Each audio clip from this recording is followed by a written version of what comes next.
खुद तो कुल्हाड़ी मार ही रहे हैं। बेसिकली पहले तो अमेरिकन ही एडवोकेसी की थी कि फ्री मार्केट की, कि सारे जो ममालिक हैं वो इवन थर्ड वर्ल्ड कंट्रीज़ को भी उन्होंने कहा था कि हम फ्री मार्केट पॉलिसीज़ अपनाएंगे।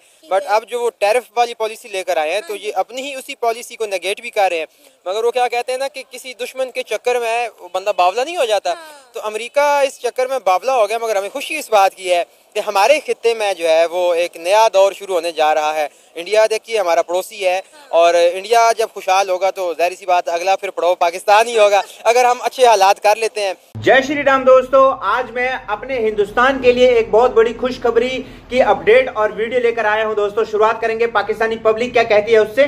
पाकिस्तान का कहना है कि पिछले 23 साल से जब भी आपसी देशों में कोई भी हालात किसी भी देशों में खराब होते हैं तो उसका फायदा ऑटोमेटिकली हिंदुस्तान को मिलता है। दोस्तों एक्चुअल में हुआ ऐसे है, मैं आपके लिए एक्सप्लेन करता हूं कि अमेरिका ने हिंदुस्तान, पाकिस्तान और चाइना जैसे और भी बहुत सारी कंट्रीज पर बहुत बड़ा बड़ा टैरिफ लगा दिया है, बहुत ज्यादा टैरिफ लगा दिया है, जिसके चलते अब आप जितनी भी बड़ी टेक कंपनीज हैं या आप जिनको टेक जायंट्स कह सकते हैं, जैसे कि सैमसंग, आईफोन, ये सब दोस्तों अपने जो मेजर मैन्युफैक्चरिंग प्लांट है वो हिंदुस्तान में लगाने जा रहे हैं सभी के सभी। और जिसके चलते हमारी हिंदुस्तान में जब बेरोजगार लोगों को रोजगार मिलेगा तो हमारी इकोनॉमी और पैसा अपने आप बूस्ट होता जाएगा। और हिंदुस्तान दोस्तों टॉप की कंट्रीज में, हमारा नाम वैसे भी बेशुमार है लेकिन टॉप 1 पर पहुंचने से हमें कोई नहीं रोकने वाला, और इसके लिए हमें किसी के आगे मोहताज होने की जरूरत भी नहीं होगी। तो दोस्तों वीडियो में जानेंगे क्या है इस पर पाकिस्तानी पब्लिक का रिएक्शन। चैनल पर अगर नए हो, वीडियो अगर पसंद आए तो प्लीज यार वीडियो को एक लाइक, शेयर, कमेंट बॉक्स में आप अपना ओपिनियन दो दोस्तों, और एंड में जो आपके लिए सरप्राइज है उसके लिए भी तैयार रहेगा। मिलते हैं वीडियो के एंड में। अगर हम इस पावर डायनामिक्स को समझने की कोशिश करते हैं तो ऑब्वियसली हमारे लिए, लेकिन इंडिया पे अगर टैरिफ कम है तो पाकिस्तान पे भी तो कम है। तो करना क्या है कि पाकिस्तान भी अपने हालात अच्छे करे, यहाँ पे पीस जो है वो लेकर आए। तो यही जो इतनी बड़ी बड़ी कंपनियां इंडिया जा रही हैं, चूँकि चाइना पे तो इतना ज़्यादा टैरिफ लग गया कि अगर वो वहाँ पर अपने प्लांट्स लगाएंगे तो वो पागल हैं कि वो अमेरिका मंगवाएंगे तो फिर इतना जो है वो टैक्स भी पे करेंगे। अब तो चाइना ने कह दिया है कि भी हम भी 84% टैरिफ जो है वो यूएस के ऊपर जो है इम्पोज करने जा रहे हैं। ऐसे तो फिर ऐसे ही सही। देखिए अब ऑब्वियसली ये ट्रेड वार बड़ी पुरानी मशहूर है कि पिछली दफ़ा भी जब ट्रम्प साहब आए थे तो उन्हें मसला था कि जी चाइना को हमने किसी न किसी तरह रोकना है, क्योंकि चाइना जो है वो एक बहुत बड़ी मैन्युफैक्चरिंग पावर बन के आई है और बहुत कम दौरानी में आई, और उसने अमेरिका को जो है वो चैलेंज किया है। और अमेरिका को कि वो तो पूरी दुनिया में एक अपनी वार इकॉनमी को लेकर चलता है, इधर से भी लड़ाई करवाई, उधर से भी लड़ाई करवाई, दोनों को जो है वो अपना असला दिया और कमाई की। लेकिन चाइना एक फ्रेंडली इन्वायरमेंट लेकर आया था, तो जिसकी वजह से दुनिया उसकी तरफ मुतवज्जो हुई। अब अमेरिका ये जो हरकत कर रहा है ये अपने ही पाँव पे कुल्हाड़ी मार रहा है। पैसा ही पैसा होगा। इतनी देखिए ना, इस दुनिया में आप इकोनॉमिक्स के बगैर नहीं जी सकते। अब कोई वो वक्त नहीं है कि ये फौजें लेकर चढ़ दौड़ेंगे एक दूसरे के ऊपर और फतह करेंगे। अब फतह करने का यही तरीका है कि आप ज्यादा से ज्यादा मैन्युफैक्चरिंग करें, ज्यादा से ज्यादा ट्रेड करें। मौशियत की जंग है, ट्रेड की वॉर है ये। बिल्कुल। और ट्रम्प साहब जो हैं हमें समझ नहीं आती है, शायद हमें ये भी लगता है कि भाई साहब वो तो सदर हैं, लेकिन हो सकता है उस बंदे से भी जो है वो कुछ ना कुछ जो है ऐसे लूप होल्स आ जाते हैं कि जो अपने मुल्क के लिए नुकसानदेह साबित हो सकते हैं। उन्हें मेरे ख्याल में ठंडे दिमाग के साथ सोचना चाहिए। इंडिया के लिए तो अच्छा हो रहा है, उसके लिए तो यूँ समझे कि वो बाराने रहमत आ गई है कि चले इन दो बड़ों की टसल में इंडिया जो है वो अगली नई पावर। सही होता है इंडिया के लिए हमेशा, जब दो मुल्कों की आपसी लड़ाई होती है तो उसका फायदा इंडिया को होता है। आप देखें कि यूक्रेन और रशिया की वॉर में फायदा किसका हुआ? इंडिया का, क्योंकि इंडिया ने रशिया से बहुत ज्यादा खाम तेल खरीदा। अब आप देखें कि अब यहाँ पे जो है टैरिफ से बचने के लिए जितने भी मैन्युफैक्चरिंग प्लांट्स हैं, सैमसंग की बात करें, एप्पल की बात करें, आप देखें पहले भी एप्पल ने अपने 2 आउटलेट जो हैं, अपनी 2 फ्रेंचाइजीज जो हैं वो इंडिया के अंदर खोली हुई थी। अब वो देखें कि उन्होंने कहा कि हम पूरा का पूरा आईफोन जो है वो मैन्युफैक्चर करेंगे इंडिया के अंदर, मेड इन इंडिया। मतलब शायद अमेरिका चाह रहा था कि हम मेड इन इंडिया पर रोक लगा देंगे टैरिफ के बाद, लेकिन मेड इन इंडिया तो मजीद मेरा ख्याल है ग्रो करने को तैयार है। चूंकि उधर टैरिफ बढ़ा दिए चाइना पे, उनको भी समझ नहीं आ रही। और इंडिया का जो खिता है ना वो शुरू से ही ब्लेस्ड है। आप 2000-3000 साल पहले ले जाए, बेशक आज से 100-200 साल पहले चल जाए, दुनिया की बहुत बड़ी पावर थी। और आप इस पावर को कब तक रोकेंगे? इतनी बड़ी कंज्यूमर मार्केट है, इतने ज़हीन दिमाग यहाँ पर मौजूद है, इतनी डाइवर्सिटी यहाँ पर मौजूद है, कल्चर्स की, इवन एजुकेशन की, लाइक हर तरह की।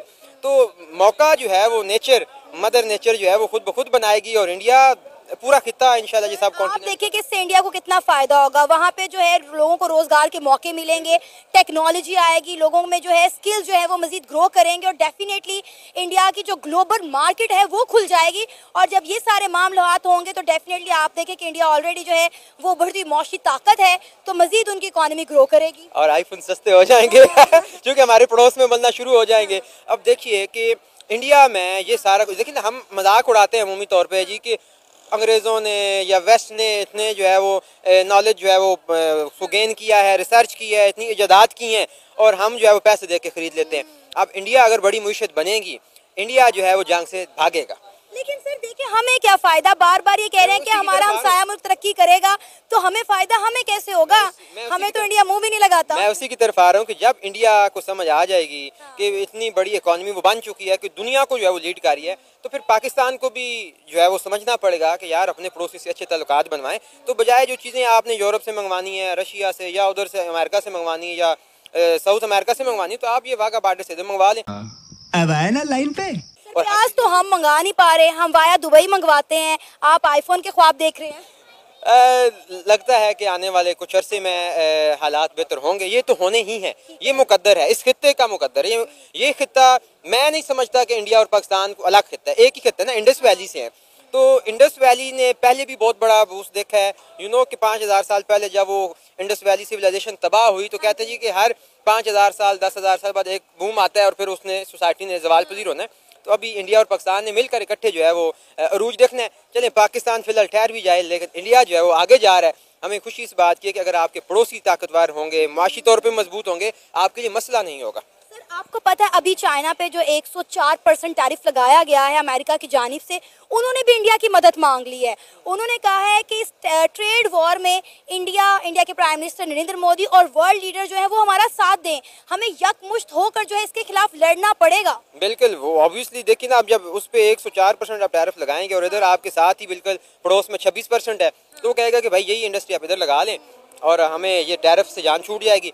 भला क्या होगा कि इंडिया में मुस्तकिल तौर पे इंडस्ट्री लग जाएगी। वहाँ की जो गुर्बत, चाइना ने तो अपनी जो गुर्बत से नीचे आवाम जी रही थी उनको उठा लिया। अब इंडिया की बारी है कि इंडिया ने दुनिया में अपना नाम बना लिया, चांद पे मिशन भेज लिए, तरक्की कर ली, क्रिकेट में भी आगे चले गए, फिल्म में भी चले गए।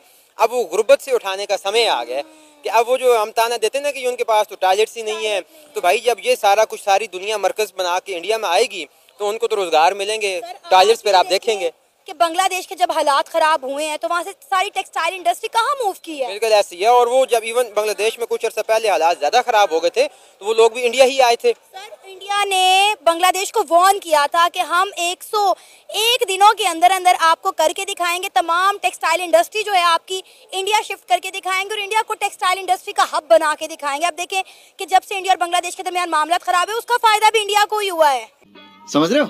वही बात मैंने वैसे नहीं की कि इंडिया एक ब्लेस्ड लैंड है और फिर उनके पास एक विजनरी लीडर है और उनकी कौम को भी शऊर आ गया है कि together we can excel together. हमें कब आएगा शऊर? समय सिखाएगा, वक्त आएगा। आवाम को शऊर आ रहा है, लोगों को समझ लग रही है कि हम अपने पड़ोसियों के साथ कब तक जो है वो मामलात खराब करके रह सकते हैं।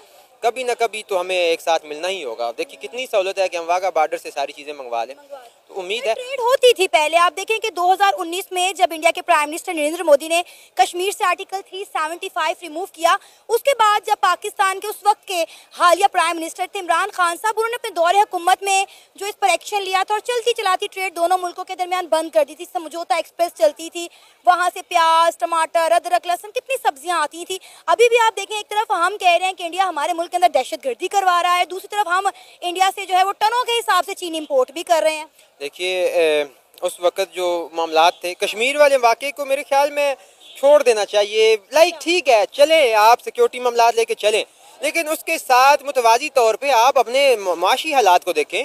आपको जो चीज़ें बाहर से महंगे दामों मंगवानी पड़ी, आप कुछ ना कुछ उनके साथ कंप्रोमाइज़ करके वो चीज़ें सस्ते दामों मंगवा सकते हैं। आप देखिए ना, मेरे पास अगर 1 लाख रुपये है और मुझे आपको जो है वो मिसाल के तौर पर आवाम समझ के देना है तो मैं दूंगा, तो वो तो इजी है। अगर मुझे किसी से मांग के देना पड़ेगा वो तो मुश्किल है। तो हमारे पास जब लोग मौजूद हैं, उनके पास सारा कुछ है, तो हम अगर वहाँ से इंपोर्ट करेंगे तो हमारा ही फायदा है। रुको जरा, कि पाकिस्तान को छोड़ के जितने भी इस्लामिक कंट्रीज हैं उनकी इंडिया के साथ ट्रेड हो रही है। अभी जो दुबई के क्राउन प्रिंस हैं वो इंडिया विजिट पर गए हुए हैं, ये कोई छोटी बात है। पिछले दिनों जो है दुबई के अंदर एक बहुत बड़े हिंदू मंदिर का इफ्तिताह किया गया। सऊदी अरेबिया के साथ इंडिया के आप ताल्लुकात देख लें, आप ईरान से देख लें, ईरान इराक से इंडिया जो है वो खाम तेल खरीदा और हमारा अभी तक जो है गैस पाइपलाइन का मंसूबा नहीं उनके साथ कंप्लीट हो सका। ईरान से ही इंडिया सारी गैस भी खरीद रहा है। मुझे इंडिया के एक दोस्त है, काफी दोस्त है वहाँ पे, तो वो बताते रहते हैं, मुझे कहते हैं कि 400 रुपए एक घर का बिल आता है और इतने 1.5 अरब आबादी को तो यूनिट फ्री है। हाँ, तो ये हालात हैं वहाँ पे और आप खुद अंदाजा लगाएं कि वो हमसे कितने आगे चले गए। 1980s में 70s में पाकिस्तान इंडिया से आगे समझा जाता था, मगर 2003 के बाद जब से मनमोहन सिंह साहब ने 2 दौर लगाए, फिर मोदी साहब आए, तो फिर इंडिया ने मुड़ के पीछे नहीं देखा और अब बहुत आगे जाएगा। फाइनली दोस्तों, ये तो थी हम पूरे हिंदुस्तान को मिली एक बड़ी खुशखबरी, लेकिन मैं आपके लिए भी यहाँ पर एक खुशखबरी लेकर आया हूं दोस्तों। मैंने एक नया चैनल ओपन किया है जिसका नाम है क्रिक 11 पॉइंट दोस्तों। उसमें आप हर किसी भी फैंटेसी ऐप पर जाकर एक टीम बना सकते हैं और लाखों जीतने का मौका पा सकते हैं दोस्तों। चैनल का लिंक आपको डिस्क्रिप्शन में मिल जाएगा दोस्तों। अभी लिंक चैनल पर विजिट करें और आज शाम को होने वाले मैच की ड्रीम टीम पिक करें और लाखों जीतने का मौका पाए दोस्तों। हो सकता है कि अगले विनर आप हो, तो रिक्वेस्ट है आपसे चैनल पर हमें भी सपोर्ट करें ताकि आपको भी लाखों जीतने का मौका मिले। अभी डिस्क्रिप्शन में जाए, लिंक पर क्लिक करें और चैनल को सब्सक्राइब करके वीडियो को जरूर देखें। मिलते हैं किसी और वीडियो में, तब तक के लिए जय हिंद, जय भारत।